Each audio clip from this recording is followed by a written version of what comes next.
रात के अंधेरे में किसी भी जिंदा महिला को आग के हवाले करके उसकी हत्या कर देना और अगले दिन उस खुशी में भांग और धतूरे में के नशे में जश्न मनाना, झूमना, गाना, ये कौन सी संस्कृति है, ये कौन सा कानून है, ये कौन सा धर्म है। नमस्कार दोस्तों, मैं राहुल नागपाल और आप देख रहे हैं हमारा YouTube चैनल बोल पिचासी। मैं आज होली का दहन पर बात करने वाला हूं, क्योंकि आज पूरे मुल्क में होली को दहन किया जाएगा और कल जश्न मनाया जाएगा। यानी कल जो मैंने बताया कि कल लोग भांग, चरस, गांजा और शराब और वो तमाम नशीले पदार्थों का सेवन करके रोडों पर उल्टी सीधी हरकतें करते आपको दिखाई देंगे। यानी होली का दहन के उपलक्ष्य में जश्न जो है वो मनाया जाएगा। मैं एक बात सोचता हूं कि जिस देश के अंदर बेटी बचाओ बेटी पढ़ाओ का नारा दिया जाता हो, जिस देश के अंदर आधी आबादी महिलाओं के सुरक्षा की बात की जाती हो, उसी देश के अंदर जिस देश के अंदर महिला को जला करके ख़त्म कर दिया गया, उसकी हत्या कर दी गई और अगले दिन उस पर जश्न मनाया जाता हो, तो ये क्यों होता है? इसके पीछे कारण क्या है? हिंदू धर्म के अनुसार जो हिंदू धर्म को मानने वाले लोग हैं, जो पंडित पुजारी जो प्रचार प्रसार करते हैं, उन्होंने जो कहानियाँ आप तमाम लोगों को बता रखी है होली का दहन के बारे में, कि होली का जो थी एक किस प्रकार से उसको वो धर्म को नहीं मानने वाली थी। प्रहलाद जो था वो भक्त था, उसको लेकर के वो गोद में बैठी और फिर आग लगाई गई तो होलिका जल गई, प्रहलाद बच गया। ये सब तमाम कहानियाँ आपने सुनी होंगी होलिका के बारे में। लेकिन उत्तर प्रदेश के अंदर एक डिस्ट्रिक्ट है जिसका नाम है हरदोही, जिसको वहाँ के लोग हरिद्रोही कहते हैं। हरिद्रोही का मतलब है हरि को यानी भगवान को ना मानने वाले लोगों का, नास्तिक लोगों का शहर। हरदोई के एक राजा हुआ करते थे जिनका नाम था हिरण्याकश्यप, और हिरण्याकश्यप की एक बहन थी जिसका नाम था होलिका, और उनका एक पुत्र था जिसका नाम था प्रहलाद। ये कहानी इन तीन लोगों के आसपास, तीन किरदारों के आसपास घूमती है। और ये कहानी मैं आपको इसलिए सुना रहा हूँ कि जब मैं फर्स्ट टाइम आज से लगभग 5 साल पहले हरदोई एक प्रोग्राम के लिए गया था, तो वहाँ राजा हिरण्याकश्यप के वंशज जो थे वो मुझे मिले, और मैंने जब उनसे बातचीत की तो मुझे पता चला कि वो सब के सब बुद्धिस्ट हैं, बुद्ध को मानने वाले लोग हैं। और उन्होंने जो होलिका के बारे में कहानी मुझे बताई तो मुझे लगा कि आज होलिका दहन के दिन, या मैं अपनी भाषा में कहूँ कि होलिका शहादत दिवस पर मैं आपके साथ वो कहानी जरूर साझा करूँ, जिससे कि इस देश के तमाम उन लोगों को ये मालूम हो सके कि एक महिला की हत्या करने के बाद जश्न मनाना कितनी बुरी बात है और इसको नहीं मनाना चाहिए। कहानी जो उन्होंने मुझे बताई, जो बात उन्होंने मुझे बताई, वो मैं आपके साथ साझा कर रहा हूँ। वो कुछ इस प्रकार है। राजा हिरण्याकश्यप की बहन थी होलिका, और राजा हिरण्याकश्यप अपनी बहन को बहुत प्यार करते थे।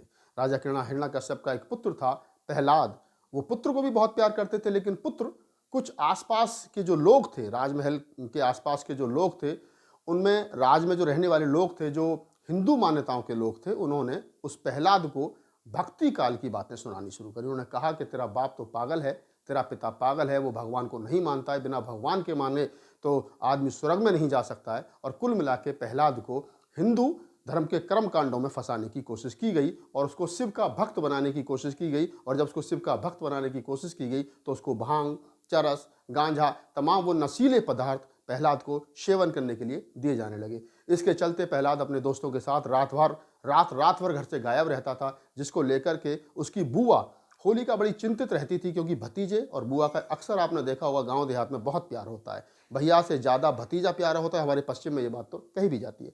एक दिन की बात थी कि प्रहलाद नशे में जो है वो घर पहुँचे, महल में पहुँचे, तो राजा हिरण्याकश्यप ने घर से उनको, महल से उनको दुदकारते हुए बाहर निकाल दिया। और नशे की हालत में रात के समय पे प्रहलाद घर से बाहर निकल गए और प्रहलाद को खोजते हुए होलिका जो थी उनकी बुआ, तो देखा कि प्रहलाद एक दोस्तों के साथ, 10-15 दोस्तों के साथ में अपना भांग चरस जो है वो पी खा रहे थे। प्रहलाद को जाकर के होलिका ने समझाने की कोशिश करी और घर लाने की कोशिश करी, लेकिन वो तमाम दोस्त इतने नशे में थे कि वो किसी भी बात को समझने की स्थिति में नहीं थे।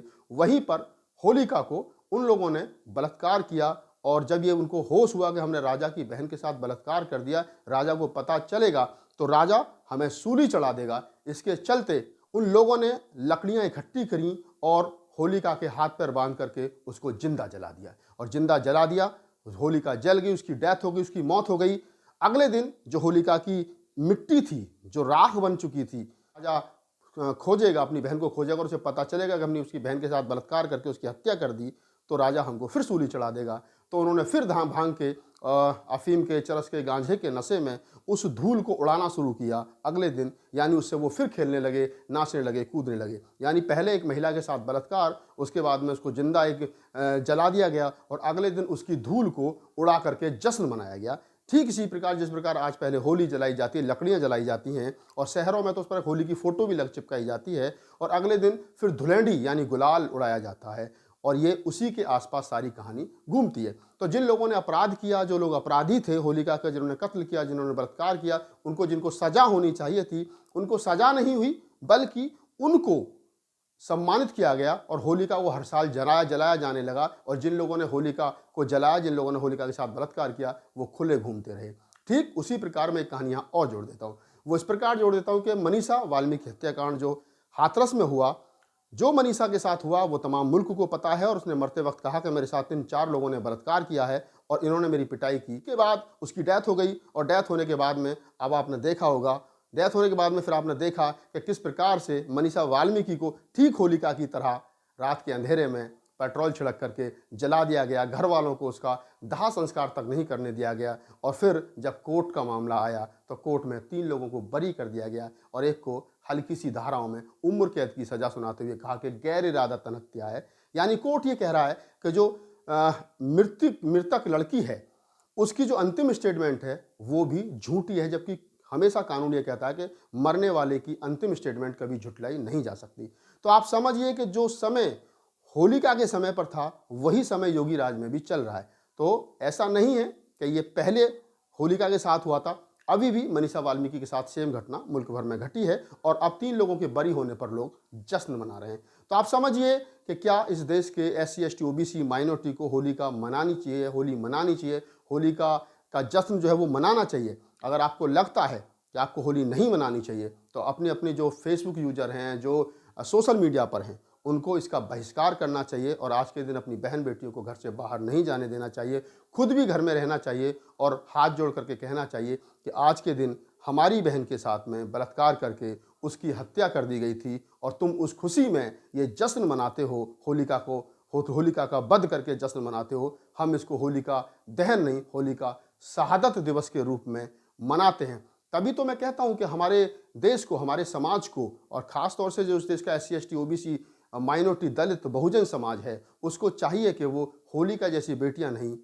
फूलन देवी जैसी बेटियां तैयार करे ताकि वो मुंह तोड़ जवाब दे सके और वो कह सके कि हम बाबा साहब की बेटी हैं। और तब ये होगा कि फिर होलिका या मनीषा वाल्मीकि को जलाया रात के अंधेरे में जाना बंद किया जा सकता है। इस वीडियो को बनाने का उद्देश्य सिर्फ यही था कि कहानी आपको मैं सुनाऊं ताकि आपको सच पता चल सके कि आखिर होलिका के नाम पर जो देश में मनगढ़ंत कहानी बना करके, गढ़ करके इस देश के मनुवादी लोगों ने जो आपको भ्रम जाल में फंसा रखा है, आप उससे बाहर निकल सकें और अपने पुरखों की मृत्यु पर जश्न मनाना बंद कर सकें। अगर आपको हमारा वीडियो अच्छा लगे तो उसको लाइक कीजिए, शेयर कीजिए, कमेंट्स कीजिए। नए हो तो हमारे YouTube चैनल को सब्सक्राइब कीजिए, घंटी का बटन दबाइए, फेसबुक पेज पर देख रहे हैं तो हमें फॉलो कीजिए। और अगर आप हमें आर्थिक सहयोग करना चाहते तो नीचे दिए हुए नंबर पर हमें फ़ोन पे, गूगल पे, पेटीएम जरूर करें। धन्यवाद।